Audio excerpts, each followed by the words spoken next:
ذکاوت، وہ عظمت، وہ رفت، وہ تکلم، وہ تفہم، وہ تدبر، وہ تفکر، وہ تعقل، وہ رفت، وہ سمجھ، وہ شعور، وہ دانائی، وہ بینائی، وہ بصارت، وہ بصیرت، وہ حکمت، وہ حاکمیت عطا فرمائی ہے کہ ہم ذکر علی کر کے فرش کو عرش بنانے کا ہنر جانتے ہیں۔ سلامت رہے آپ۔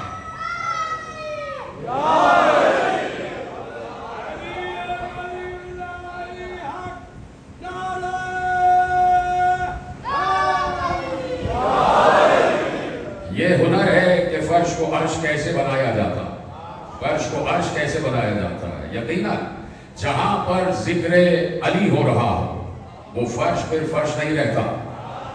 یہ میرے عزیزوں کوئی جعلی جملے نہیں ہیں، یہ صرف تقریر چمکانے کے جملے نہیں ہیں، اس پہ آپ سب کو بولنا چاہیے اور ضروری ہے کہ بولیں، بلکہ میں کہتا ہوں کہ واجب ہے کہ بولیں، اس لیے کہ دلیل ہمارے پاس یہ ہے کہ جب عرش والا ذکر علی کر رہا ہو تو پھر وہ فرش کہاں رہتا ہے، وہ عرش ہی ہو جاتا ہے۔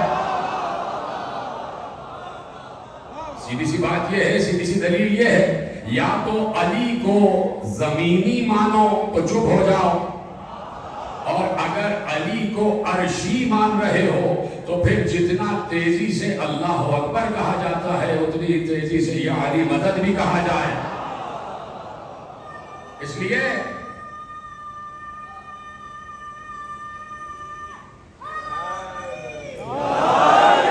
کہ علی نے دنیا میں بھی یہ بتایا، بالکل سامنے ظاہری طور پر بھی یہ بتایا، اور سنی بھی بات ہے، اور اس پر زیادہ بولنا جب بات سنی بھی ہو۔ میں چونکہ پہلا سال ہے تو میں بڑی ہلکی باتیں کر رہا ہوں، ابھی میں نے دقیق پڑھا ہی نہیں، ابھی جو میں اندر سے جانتا ہوں علی کو وہ میں آپ کو بتا ہی نہیں رہا، اس لیے کہ جب ابھی آپ جو ہے وہ پرائمری میں نہیں بول رہے تو پھر پی ایچ ڈی میں کیسے بولیں گے؟ ابھی ذرا میں پرائمری کی باتیں جو آپ کی سنی ہوئی ہیں، بزرگوں سے مخاطب نہیں ہوں، بزرگ مجھ سے بہتر جانتے ہیں، بزرگ کبھی بھی اپنے کو ان چیزوں میں شامل نہ سمجھا کریں، بزرگ ہٹا کے میں بچوں سے بات کر رہا ہوں کہ ابھی میں نے وہ علی سنایا ہی نہیں ہے کہ جو علی اللہ جانتا ہے اور جو اللہ علی جانتا ہے۔ جب مزاج اس قابل ہوگا میں دیکھوں گا کہ مجمع میرے ساتھ ہے، دیکھوں گا کہ بھئی باتیں بہت رہی ہیں، میں نے اسی لیے کہا کہ سنی بھی بات آپ کے حوالے کر رہا ہوں، لیکن اسی سنی بھی بات میں سے ایک نئی دلیل آپ کے حوالے کر رہا ہوں کہ علی نے دنیا میں بھی یہ بات بتائی، دنیا میں بھی دلیل دی کہ میں عرش والا ہوں، دنیا میں بھی دلیل دی، بہت سی دلیلیں ہیں اور یہ دلیلیں آتی جائیں گی اور میں آپ کے حوالے کرتا جاؤں گا، لیکن سامنے کی دلیل جو آپ کو یاد ہے، جو آپ کو معلوم ہے کہ علی نے بھری ہوئی مسجد نبوی میں اجلہ اصحاب کرام کے سامنے یہ بات بتائی اور عمل کر کے بتایا کہ میں عرش والا ہوں، میں عرش والا ہوں، میں عرش والا ہوں۔ پہلا جملہ کہوں گا آپ سمجھ جائیں گے کہ میں آپ کو کہاں لے کے جا رہا ہوں۔ جب علی چوتھی منزل خلافت پر ظاہری طور پر آئے، پوری مسجد نبوی کھچا کھچ بھری ہوئی تھی، ایسے میں بیعت علی ہو گئی اور علی مجمع کو چیرتے ہوئے منبر کی طرف آنے لگے۔ اب سب نے دیکھا کہ علی بیٹھیں گے کہاں، علی بیٹھیں گے کہاں؟ اب تو بولو سنی کی بات ہے، سب دیکھ رہے تھے کہ علی بیٹھیں گے کہاں، اس لیے کہ جب پہلا آیا اس نے عرشے کو چھوڑا، پہلی سیڑھی پر بیٹھا، دوسرے آئے تو وہ دوسری سیڑھی پہ بیٹھے، تیسرے آئے تو وہ تیسری سیڑھی پہ بیٹھے۔ اب سیڑھیاں ہی ختم ہو چکی تھی، لوگوں نے کہا علی کہاں بیٹھیں گے؟ ایک بار علی نے تیسری سیڑھی پہ قدم رکھا، دوسری پہ قدم رکھا، پہلے پہ قدم رکھا، وہاں بیٹھے جہاں رسول بیٹھ رہے تھے۔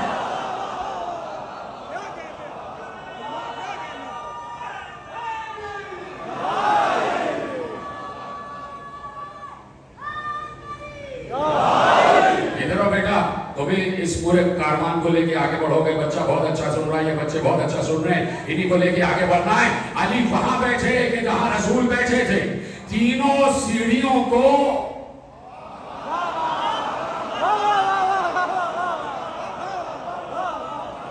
اپنے قدموں تلے رکھا۔ میں نے جملہ ہلکا کیا ہے، وہ جملہ اس سے بھی آگے کا تھا، اور وہاں بیٹھے کہ جہاں رسول بیٹھتے تھے، جہاں رسول بیٹھتے تھے۔ کسی نے اعتراض کیا، اور شاید اسی نے اعتراض کیا کہ جس وقت علی خیبر فتح کرنے جا رہے تھے اور دلدل پہ بیٹھ گئے اور دلدل پہ بیٹھے تو علی کے ہاتھ میں علم تھا اور علی کی نگاہ درے خیبر کی طرف تھی، وہ رہا خیبر اور پیغمبر یہاں کھڑے ہوئے ہیں ادھر علی کی پشت پر، دلدل کی پشت پر، اور علی کی نگاہ درے خیبر پر ہے اور علی نے درے خیبر کی طرف دیکھ کر کہا یا رسول اللہ ان سے کب تک جنگ کروں، یا رسول اللہ ان سے کب تک جنگ کروں؟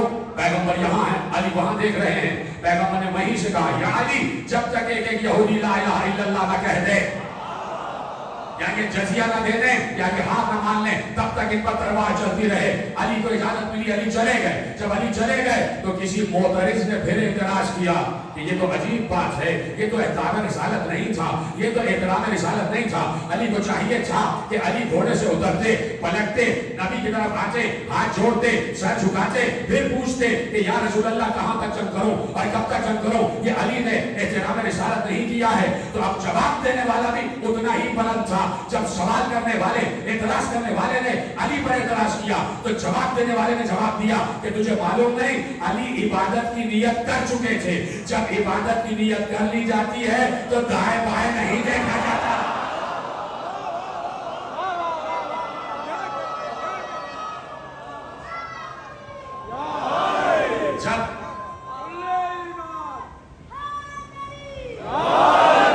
جب عبادت کی نیت کر لی جاتی ہے تو پھر دائیں بائیں نہیں دیکھا جاتا۔ پیغمبر کا کہنا ہی عبادت تھا، اطاعت رسول عبادت ہے، اطاعت رسول عبادت ہے۔ تو اعتراض کرنے والے تو علی پر اعتراض کرتے رہے اور جواب بھی آتے رہے۔ ایسے ہی جب علی منبر کے اس مقام پر بیٹھے، اس مقام کو کیا کہتے ہیں؟ منبر کا عرشہ، عرشہ منبر، عرشہ منبر۔ تو علی نے بتا دیا میں عرش والا ہوں، عرش پر ہی بیٹھوں گا۔ بڑی آسانی سے سن لیا آپ نے جملہ، میں عرش والا ہوں، عرش پر ہی بیٹھوں گا۔ کوئی کھڑا ہو گیا معترض اور اس نے کہا یا علی آپ نے پروٹوکول فالو نہیں کیا۔ میں اپنی زبان میں کہہ رہا ہوں، اس زمانے میں کہاں انگریزی بولی جاتی تھی، اس زمانے میں تو بہت سے عربوں کو عربی نہیں آتی تھی۔ پتہ نہیں اس وقت عربوں کی تعداد کیا تھی، 1 ارب تھے یا 2 ارب تھے یا 3 ارب تھے۔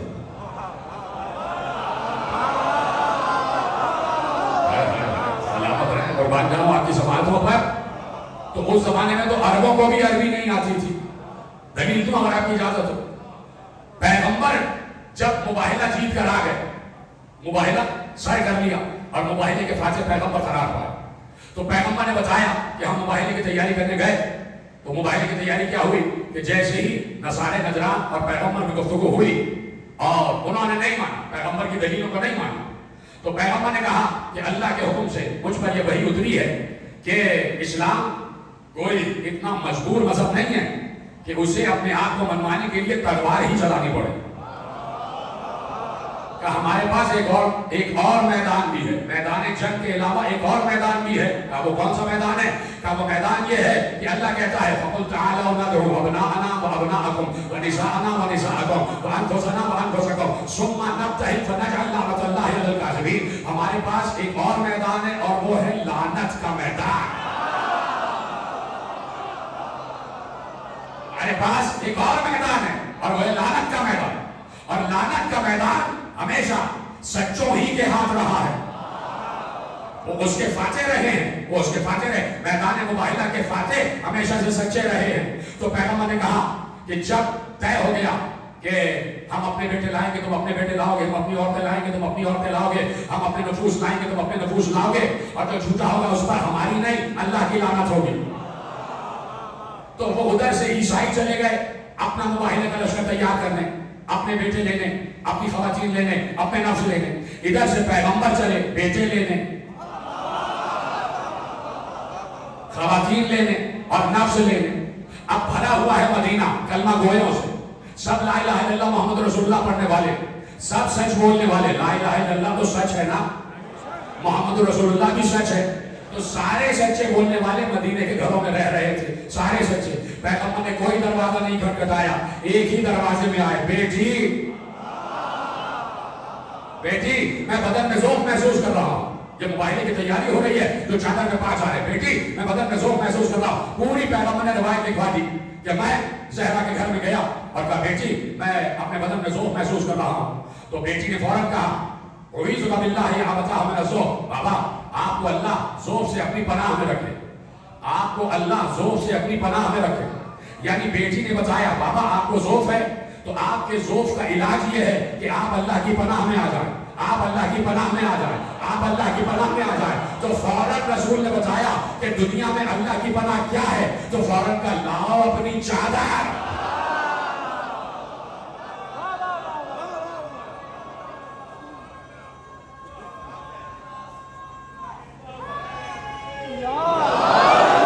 بتا دیا کہ اگر پوری کائنات میں کہیں کوئی اللہ کی پناہ ہے تو وہ چادر زہرا ہے، کہ جس میں رسول بھی آگے پناہ طلب کرتا۔ بتائیں پورا باتیں بتا رہے۔ اور ایک بار کہا کہ میں چادر میں آ گیا، زہرا نے چادر اڑائی، حسین نے کہا اماں سلام، کہا وعلیکم السلام، کہا اماں مجھے نانا کی خوشبو آ رہی ہے، مجھے نانا کی خوشبو آ رہی ہے، مجھے نانا کی خوشبو آ رہی ہے۔ پتہ نہیں یہ جملہ پہنچے گا یا نہیں۔ پیغمبر کے 11 حجرے تھے، 11 سمجھ گئے نا، 11 حجرے تھے، اور حجرے میں کچھ لوگ بھی رہ رہے تھے اور کچھ خواتین بھی رہ رہے تھے۔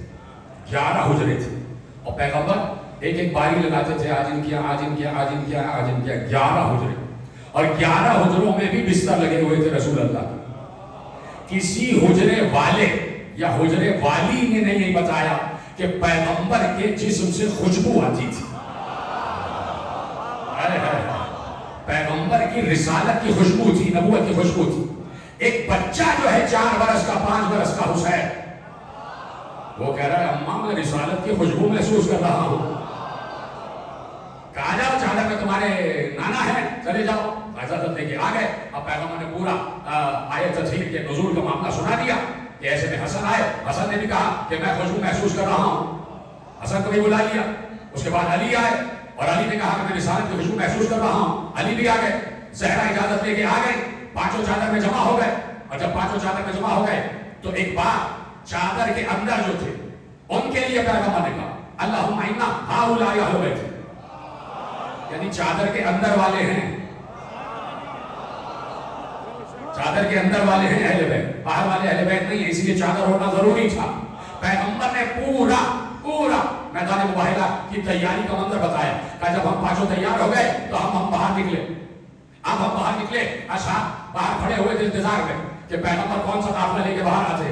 تو دیکھا خود رسول ہے، بیٹی ہے، داماد ہے، 2 نواسے۔ مباہلہ نہیں پڑھنا، صرف ایک جملہ آپ کے حوالے کرنا، صرف ایک جملہ آپ کے حوالے کرنا، اور وہ جملہ آپ تک پہنچنا ہے۔ میں نے کیا کہا کہ بہت سے عربیوں کو بھی عربی نہیں آتی تھی۔ میں ادھر ادھر کبھی بھٹکتا نہیں ہوں، میں صرف اپنی ایک لفظ کی آپ سے داد چاہتا ہوں کہ اس وقت بہت سے عربوں کو عربی نہیں آتی تھی۔ تو آپ میں اس کی دلیل دینے جا رہا ہوں۔ پیغمبر چلے، باہر اصحاب کھڑے تھے کہ اندر سے، اصحاب کو معلوم ہے کہ اندر سے آل محمد کا جلوس آنے والا ہے، یعنی اہل بیت کے گھر کے تبرکات کے جلوس کا انتظار کرنا سنت صحابہ ہے۔ چلے پیغمبر، چلے رسول اللہ، اور آگے بڑھ گئے اور اس مقام پر پہنچے کہ جہاں مشار نجران پہلے سے موجود تھے۔ اب میں آپ سے ایک سوال کرنا چاہتا ہوں، آپ نے مباہلہ سینکڑوں مرتبہ سنا ہے، اور ابھی آپ نے محرم سے 6 دن پہلے مباہلہ بنایا کہ آپ نے سنا ہے کہ ادھر سے رسول چلے، سینکڑوں نقطے آپ نے سنے۔ میں صرف آپ سے ایک سوال کرتا ہوں کہ آپ کے مطالعے کی روشنی میں، آپ کے مشاہدے کی روشنی میں، اور آپ کی اسٹڈی کی روشنی میں، اور آپ کے سماعتوں کی روشنی میں، جتنا آپ نے مباہلہ سنا ہے اور جتنا آپ نے مباہلہ پڑھا ہے، جو ادھر سے نصارے نجران آئے تھے ان میں آپ نے کوئی بچہ دیکھا تھا؟ ان میں آپ نے کوئی عورت دیکھی؟ کہیں آپ کو یہ پتا چلا کہ جو عیسائی آئے تھے وہ عورتوں کو لائے تھے؟ جب کہ طے یہ ہوا تھا کہ تم اپنی عورتوں کو لاؤ گے، ہم اپنی عورتوں کو لائیں گے، تم اپنے بیٹوں کو لاؤ گے، ہم اپنے بیٹوں کو لائیں گے، تم اپنے نفسوں کو لاؤ گے، ہم اپنے نفسوں کو لائیں گے۔ طے تو یہ ہوا تھا، لیکن کیا ہوا؟ ہوا یہ کہ رات بھر کتابیں کھلی عیسائیوں کے، جہاں پر عیسائی ٹھہرے تھے، نجران کے عیسائی، وہاں رات بھر کتابیں کھلی، سارے توریت کے نسخے، سارے انجیل کے نسخے، آسمانی کتابیں جو ان کے پاس آ رہی تھی، کچھ وہ آیتیں جو سینہ بسینہ تھی، کچھ وہ آیتیں جو ہاتھ کی لکھی ہوئی تھی سینکڑوں برس پرانی، سارے نسخے کھل گئے، سارے نسخے کھل گئے۔ اور اس میں پڑھا جانے لگا کیا ہے کیا ہے کیا ہے. ساری نشانیاں جو توریت و زبور و انجیل اور جتنے صحف آسمانی میں تھی وہ ساری پڑھی. اور جب پڑھی تو ان میں کا سب سے بڑا جو راہب تھا 120 برس کا, 120 برس کا, اس کو سید کہتے تھے, نام تھا اسقف. 120 برس کا جو سب کا بھی باپ تھا, سب کا پوپ تھا اس زمانے میں. سمجھ لیجیے, جو پوپ تھا اس زمانے میں سب سے بڑا راہب. اس نے کتابیں بند کروا دی اور اس نے ایک بار کہا کہ ٹھیک ہے ہم جاتے. راستے میں چل رہا تھا, جا رہا تھا مباہلہ کرنے, اسی پوپ کا, اسی راہب کا پاؤں پتھر سے ٹکرایا. اس کے پاؤں میں ذرا سی خراش آ گئی. اس کا بھائی تھا ایک, وہ تھا 80 برس کا یا 70 برس کا. اس کے بعد اسے راہب بننا تھا. اس کے بھائی نے دیکھا بڑے بھائی کے پاؤں میں خراش لگ گئی ہے اور اس سے ذرا سا خون رس رہا ہے. تو اس چھوٹے بھائی نے ایک بار اپنی زبان سے ایک جملہ نکالا اور کہا برا ہو عبداللہ کے بیٹے محمد کا, نہ وہ ہمیں ایسے بلاتا اور نہ میرے بھائی کے پاؤں میں خراش آتی. جیسے ہی چھوٹے بھائی نے بڑے بھائی کے لیے جملہ یہ کہا, بڑے بھائی نے کہا ادھر آؤ, قریب آؤ. بوڑھے راہب نے کہا ذرا قریب آؤ میرے. وہ قریب آیا, کان لا, کان لایا. اس نے کان میں کہا اب تو تم نے یہ جملہ کہہ دیا ہے گستاخی میں, اب عبداللہ کے یتیم کے بارے میں ایسا جملہ نہ کہنا.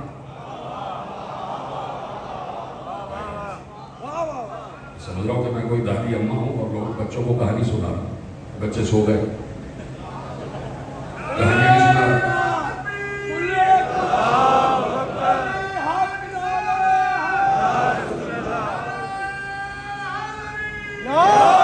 کہا کہ اب تو کہہ دیا ہے, لیکن آپ محمد ابن عبداللہ کے بارے میں ایسا کوئی جملہ نہ کہنا. آہستہ سے اس نے کہا. تو اس نے کہا کہ کیا مطلب؟ بھائی سے پوچھا, بڑے بھائی سے پوچھا کیا مطلب, کیوں نہ کہو؟ کہا اس لیے کہ رات بھر کتابیں جو کھلی ہیں ان کتابوں میں جو نشانی نبی آخر کی لکھی تھی یہ وہی نبی ہے.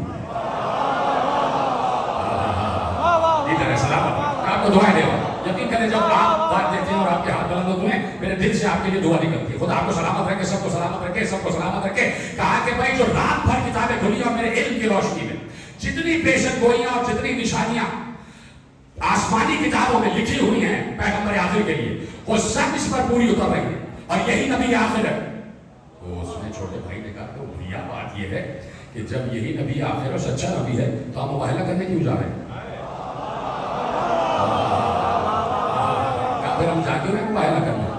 بولنے کا قریب آ جا. سو یہ جو گرجا ہے نا ہمارا, اس کی سالانہ کمائی ہے 2.5 لاکھ دینار. جو چڑھاوے چڑھتے ہیں وہ الگ ہے, جو گھر بنایا گیا ہے وہ الگ ہے.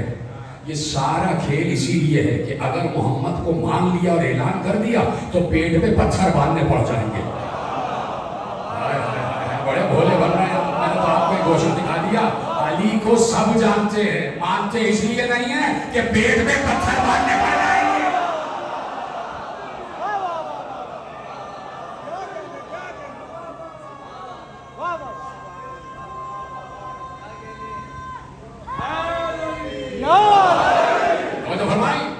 پیٹ میں پتھر باندھنے پڑ جائیں گے. اتنی درہم و دینار, اتنے چڑھاوے, یہ سب کچھ آ رہا ہے, یہ سب ختم, یہ سب ختم ہو جائے گا.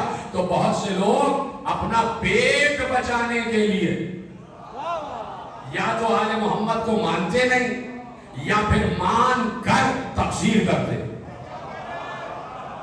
یا پھر مان کر گھٹاتے, یا پھر مان کر رتبہ کم کرتے. اس لیے کہ ہے سارا جھگڑا معاشیات کا, دین کا ہے نہ دینیات کا ہے, سارا جھگڑا معاشیات کا ہے. بات یاد رکھیے آپ, یہ صرف ہم ہیں جو بغیر لالچ کے فرش ادا پر آ کر بیٹھتے ہیں, بغیر لالچ کے فرش ادا پر آ کر بیٹھتے ہیں. اس لیے کہ ہمیں معلوم ہے اتنے بڑے گھر میں جا رہے ہیں, اتنی بڑی درگاہ میں جا رہے ہیں, اتنے بڑے حسین کے اتنی بڑی درگاہ میں جا رہے ہیں. جملہ ضائع ہو گیا تو مجھے افسوس ہوگا, اس لیے کہ ہمیں معلوم ہے کہ اتنی بڑی درگاہ میں, اتنے بڑے گھر میں جا رہے ہیں کہ جس گھر کو اللہ نے اپنے گھر کے برابر میں رکھا ہوا ہے, جو گھر اللہ کا پڑوسی ہے. بھائی حسین اللہ کا پڑوسی ہے, میں کہہ چکا یہ جملہ. حسین اللہ کا ہمسایہ ہے. جہاں پر بھی ہماری مسجد ہے اس کے برابر میں امام باڑا. کبھی آپ کسی سے پوچھئے کہ بھائی نہیں, وہ آپ سے پوچھتے کہ یہ آپ نے مسجد کے برابر میں امام باڑا کیوں رکھتے ہیں؟ جہاں مسجد برابر میں امام باڑا, جہاں مسجد برابر میں امام باڑا, تو یہ آپ نے امام باڑا کیوں رکھا ہوا ہے؟ تو اس سے پہلے کہ وہ آپ سے سوال کرے, آپ پلٹ کے اس سے سوال کیجئے گا کہ تم نے کیوں نہیں کیا.